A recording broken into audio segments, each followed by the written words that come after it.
Hello. Welcome back to Sabbath School Flashcards. It is Wednesday, January 29th, and the title for today's lesson is, Lifting Eyes Toward Heaven. Read Daniel 4:34-37. Reading, And at the end of the days I Nebuchadnezzar lifted up mine eyes unto heaven, and mine understanding returned unto me, and I blessed the Most High, and I praised and honored him that liveth forever, whose dominion is an everlasting dominion, and his kingdom is from generation to generation. And all the inhabitants of the earth are reputed as nothing. And he doeth according to his will in the army of heaven, and among the inhabitants of the earth. And none can stay his hand, or say unto him, What doest thou?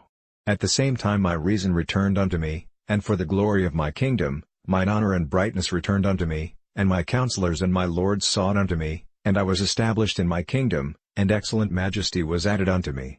Now I Nebuchadnezzar praise and extol and honor the King of heaven, all whose works are truth, and his ways judgment. And those that walk in pride he is able to abase. Now think about this question.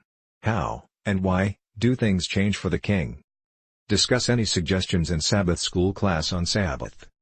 God allows Nebuchadnezzar to be stricken by a strange disease, but eventually, he readily restores him to a sound mental state.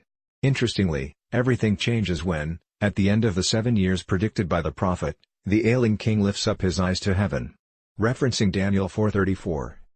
For 7 years Nebuchadnezzar was an astonishment to all his subjects, for 7 years he was humbled before all the world.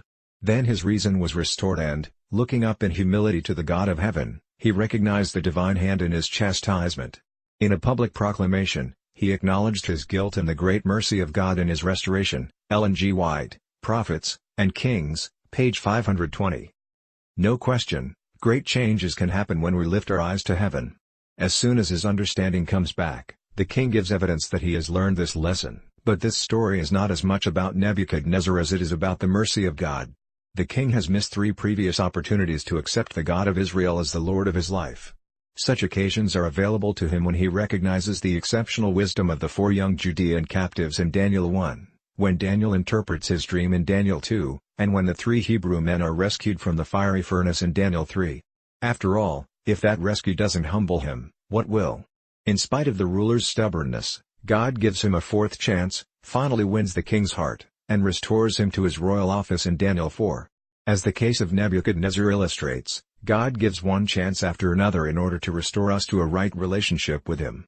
As Paul writes many centuries later, the Lord desires all men to be saved and to come to the knowledge of the truth.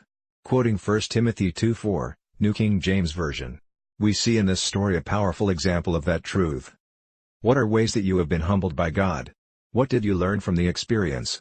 What changes might you need to make in order to avoid having to get taught the lesson again?